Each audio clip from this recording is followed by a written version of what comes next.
profesor de la UMH, experto en periodismo de datos, inteligencia artificial e innovación, además de director del curso de iniciación a la inteligencia artificial generativa. Félix Arias Robles, ¿qué tal? Bienvenido. Muchas gracias. Te voy a leer el título de, le voy a leer el título de una noticia del País que dice: OpenAI anuncia un acuerdo con Prisa Media y Le Monde. ¿Qué implica la alianza entre medios con la inteligencia artificial?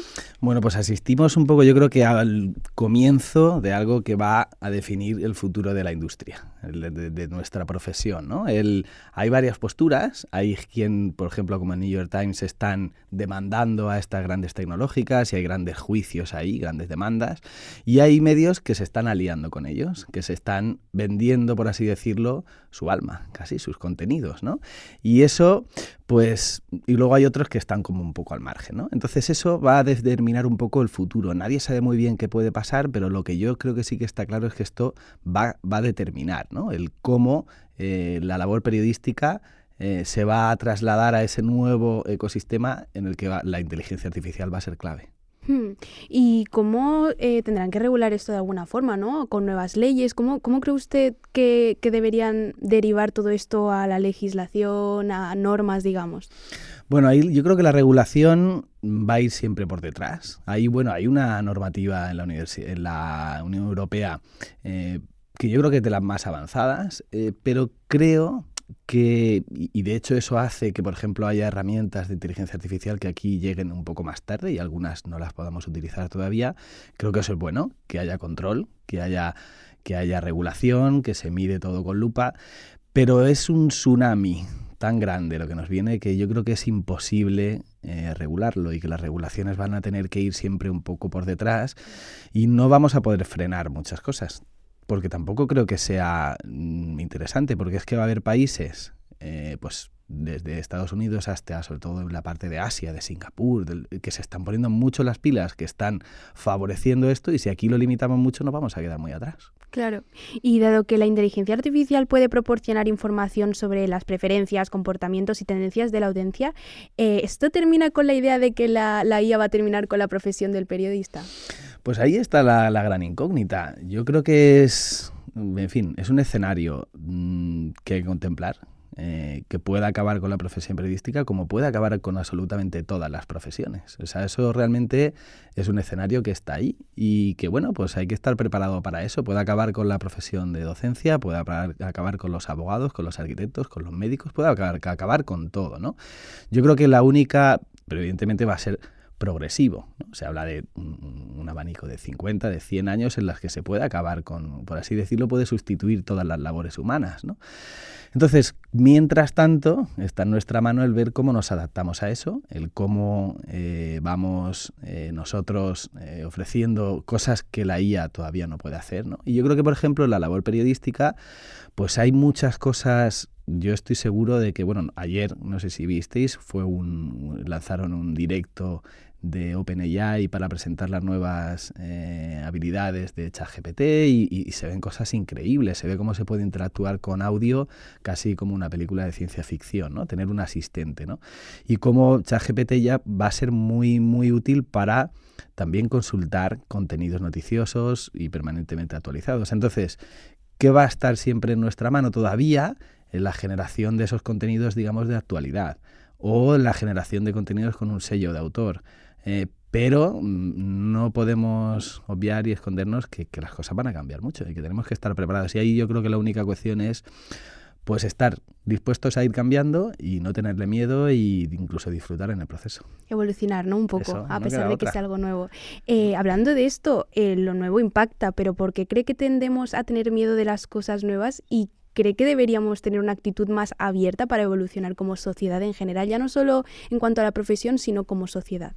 Pues ahí, a ver, yo creo que es una reacción natural del ser humano ante algo que te puede suponer una amenaza, sobre todo si no lo conoces, el poner un freno. Yo creo que eso es algo habitual y que, pues, que tenemos que mirar como con naturalidad, ¿no? Luego está, por así decirlo, el siguiente paso, que es el esfuerzo de entender qué pasa, qué realmente, qué amenazas reales hay, que no, que es humo, que también hay mucho humo en todo esto. El desarrollar esa actividad, esa actitud crítica y después ver cómo lo afrontamos. Porque es que si el miedo solo, sobre todo, genera parálisis. Entonces, al final, si te quedas quieto aquí, esa ola te arrastra, ¿no? Entonces no merece la pena. ¿Y cree que por eso tendemos a personificar la IA? Tal vez por comodidad, para entender sus procesos y que se parezcan a los nuestros. Sí, en parte por eso. En parte le damos, y porque hemos visto muchas pelis también, ¿no? Y porque todos hemos visto Terminator o todos hemos visto Her, y creemos, intentamos, si se nos pasa hasta con los animales o hasta casi con cualquier cacharro, le damos una forma de persona, ¿no? Y en esto, que es tan fácil pensar que hay una persona detrás, pues todavía es más común, ¿no?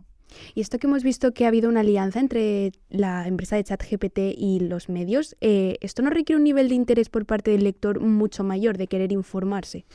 Pues sí, yo creo que aquí falta transparencia. Por ejemplo, el otro día se revelaron una especie de filtraciones de cómo OpenAI, la empresa de ChatGPT, va a repercutir estos acuerdos en su producto. Y se habla, por ejemplo, de que se van a ofrecer enlaces del país o de 5 días con un nivel de preferencia.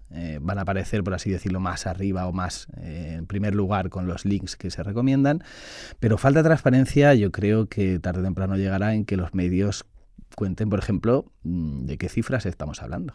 En su momento, el primero que firmó un acuerdo de este tipo en Europa fue Der Spiegel, en Alemania, y se hablaba de una cifra, de una cantidad de 8 cifras. Pero claro, eso es muy relativo, ¿no? Y en fin, yo creo que falta una labor en los medios de explicar qué va a suponer todo esto. ¿De inversión o de ganancia? Sí, no, bueno, de ganancia para el medio.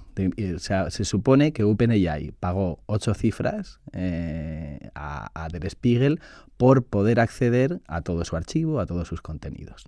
No sabemos lo del País y lo de Le Monde, cómo estará, pero se supone que estará más o menos por ahí. Por ahí, ¿no?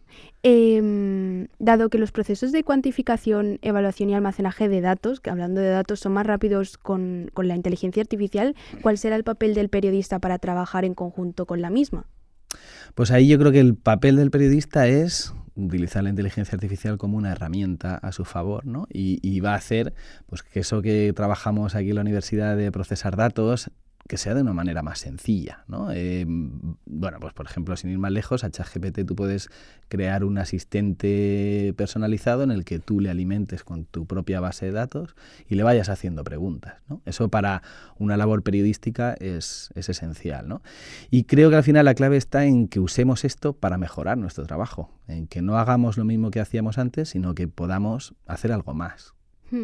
Y utilizando esto como herramientas, porque ya hemos visto varias veces en restaurantes, comercios, hemos visto chatbots, bots de voz, asistentes virtuales con tecnología, incluso en comunicación corporativa o por dentro de las empresas. ¿Qué diferencias cree que hay, que debería tener la inteligencia artificial que se encargue de informar y que no se encargue de guiar al comercio o al que compre en alguna tienda? Claro, son usos distintos. Cada aplicación de la IA va a ser muy distinta. En el caso, por ejemplo, de un robot de un restaurante, que supongo que es a lo mejor una de las cosas que al principio te chocan más, pues ahí digamos que es una automatización clara en la que presta un servicio y se ayuda al camarero, ¿no? En el caso del periodismo, pues es muy distinto. Ahí vamos a tener aplicaciones de la IA en la producción de contenidos, en cómo buscamos información, en cómo la manipulamos, cómo la procesamos. Luego la distribución, en cómo el usuario recibe esa información, y eso pues va a cambiar mucho. En cada sector va a ser muy distinto. Pero bueno, yo creo que aquí hay algo que es todavía que pasa más que las anteriores revoluciones, y es que, pues por ejemplo, con redes sociales, el periodismo tuvo una repercusión, digamos, se vio afectado mucho más que otros sectores. Pero creo que en este caso estamos bastante a la par de otros muchos sectores. O sea, hay sectores como la arquitectura, por ejemplo, o como los abogados, que realmente si no se ponen las pilas, pues pueden ver cómo esta tecnología les puede comer mucho terreno. Y ya para finalizar, hablando de los periodistas, digamos que debemos estar en forma digitalmente, ¿no? ¿Debe el periodista iniciar una especialización sobre la inteligencia artificial hoy en día?